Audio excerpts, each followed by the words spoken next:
I have never profited from public service. I've earned every cent.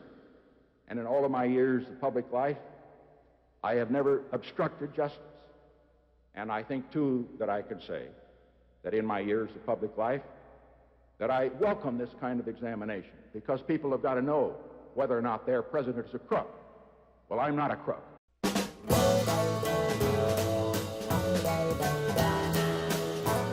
While acts of political chicanery aren't foreign in American politics, the Watergate scandal epitomized what many saw as the grossest and most unruly use of political power by a U.S. president. With the Rockefeller and Church Committee under President Ford, it showed how there were efforts by the CIA, FBI, and NSA to assassinate foreign leaders, wiretap phones, and spy on dissidents at home. Along with the still enigmatic nature of the JFK, RFK, MLK, and Malcolm X assassinations, this led to a wave in Hollywood that couldn't be matched.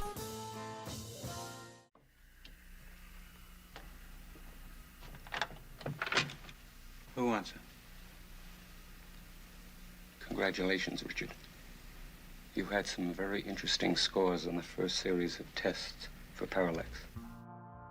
Films like The Parallax View and 3 Days of the Condor show how American corporatism, re-inverting of fascism, unruly intelligence agencies, and not knowing who is telling the truth at what time created a great sense of paranoia in the US that has never really gone away.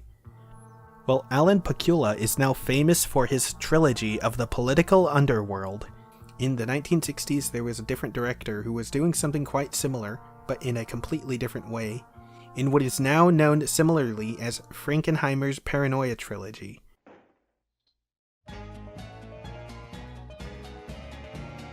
John Frankenheimer had a background in television, working at companies like NBC and CBS in the 1950s. During this time, he and many other Americans saw how the House of Un-American Activities, McCarthyism, and the Hollywood blacklist turned people against each other over the alleged fear that communism was peeking through the very society they had lived in. HUAC went after civil rights advocates, labor unions, and artists with leftist sympathies. Algerhis and the Rosenbergs were arrested or executed over evidence that was flimsy at best during the time of their trials. While Watergate helped inspire films like The Parallax View for the young director, the Red Scare helped fuel his ideas for a film like no other. You like him a lot, don't you? Raymond Shaw is the bravest, kindest, warmest, most wonderful human being I've ever known in my life. The Manchurian Candidate was Frankenheimer's third, and was released right in the middle of the Cuban Missile Crisis. The underlying synthesis of the story was inspired by myths of the US prisoners of war being brainwashed by their far-left captives. The film follows a battalion being captured in Korea, who are eventually mind-controlled by a group of communists. They eventually have their memories wiped and become a set of sleeper agents who are willing to carry out assassinations when the time comes. The film's use of out-of-focus shots, off-kiltered angles, and long uninterrupted shots give the whole movie a sense of uneasiness. Frank Sinatra's character, Marco, represents the idealized, steadfast champion who is willing to unearth the truth, like a JFK figure. But much like JFK, the film also shows the underlying anti-communist sentiment that was prevalent during the time. Before the revelations of CIA projects like MKUltra, ZRR Rifle, and the eventual international network of anti-communist agents the CIA aided or employed, it comes off as a little ironic that the film fictionalizes their Cold War adversaries of doing such acts. Many theorize that the RFK assassin, Sirhan was a victim of similar mind control operation to carry out the assassination, having forgotten about the event once apprehended by the authorities, despite the many lie detector tests he took revealing he wasn't lying. Some even look to the similar story of Patty Hearst, a privileged member of the Hearst family who was kidnapped by the leftist militant group Symbionese Liberation Army. Many see Hearst as being brainwashed, or at least showing symptoms of Stockholm Syndrome. While we may never know the true nature of the SLA, we can at least be sure that it wasn't a foreign agent doing the heavy lifting. The Manchurian Candidate tells of a story of a communist conspiracy from the Far East. 7 Days in May, Frankenheimer's next film, shows us that such an idea can happen right in our backyard. The genesis of the story is based off the real Army general, Edwin Walker, who was forced to resign after distributing right-wing segregationist leaflets of the ultra-conservative John Birch Society, and with the young Kennedy of Camelot making many enemies during his brief time in office. It wouldn't be too far-fetched to imagine that one of them would stage a coup. All the way back in 1933, a congressional committee revealed that through Mayor General Smedley Butler, there were plans to overthrow the FDR government and install Butler as the fascist dictator of the United States. While such a plan was never executed, the idea that a far-right coup could happen in the country was something that was always within the realm of possibility. The film is about a president threatened by a coup for signing a nuclear disarmament treaty with the Soviet Union. It also shows how elements in the American government who are posed as a threat are swiftly taken care of. The death of President Kennedy showed every president that succeeded him that if they ever threatened the Pax Americana ideals and interests, then they would suffer the same fate. And even if they do, there are ways less messy than a bullet that can get them out of the picture. While the parties may seem one and the same, today Americans themselves are more divided than ever before.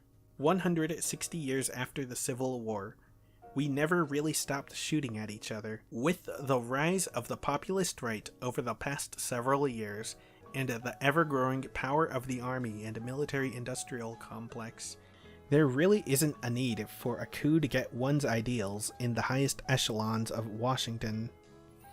And while the idea to overthrow the government may seem hard to match, Frankenheimer's next film, while much smaller in stakes, is most likely the best out of the whole trilogy.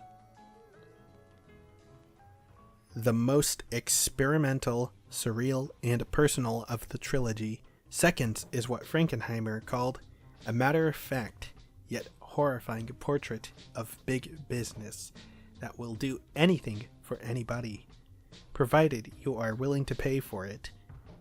It follows a successful yet miserable white-collar man named Arthur Hamilton, who decided to go to a corporation simply known as the Company to give him a new life, new job, new everything.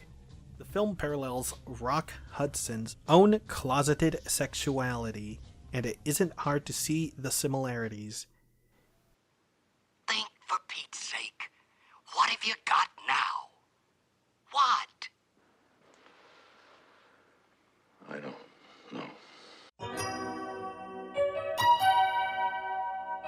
There really isn't an easy way you can solve the problem of wanting to hide what you truly feel inside. It's relatable in nature. We all imagine what it's like to start a new life, run away, see the world as our own. How can you really be yourself in a world where people wouldn't understand you, being left to either wither with the burden or do something drastic to change it? That's exactly what Arthur does. He is willing to leave behind his wife and daughter to achieve the sense of satisfaction and freedom. Freedom that he has been yearning for who knows how long. While I don't want to spoil too much of the film, as I feel like it's a good watch, the nightmarish, dreamlike feeling, enhanced by the ephemeral cinematography of James Wong Howe, along with the black and white look of the film, brings it to a whole new level of uneasiness. It's almost hard to imagine this film being made in the 60s. It feels almost novelesque in nature, tucked between the shelf of a Philip K. Dick and Harlan Ellison book. It was even enough to scare Brian Wilson from seeing a film until E.T. Both The Manchurian Candidate and 7 Days in May were films President Kennedy was excited for, something that he was personally hoping to see. But even looking past the whole Kennedy angle that the films encompass, The films carry a great sense of fear and uncertainty. As of the writing of this video, the general public's trust in the government and the mainstream media is at a near low. After events like Vietnam, Iran-Contra, the Iraq War, and the recent Epstein scandal, you really can't blame them. It's easy to scoff at the tinfoil hat wearing shut-ins, and with recent conspiratorial ideas being able to spread faster and wider due to the use of the internet, the whole future seems uncertain. The digital face that we are now all accustomed to can be seen as almost prophetic in our brave new digital world. That's the end.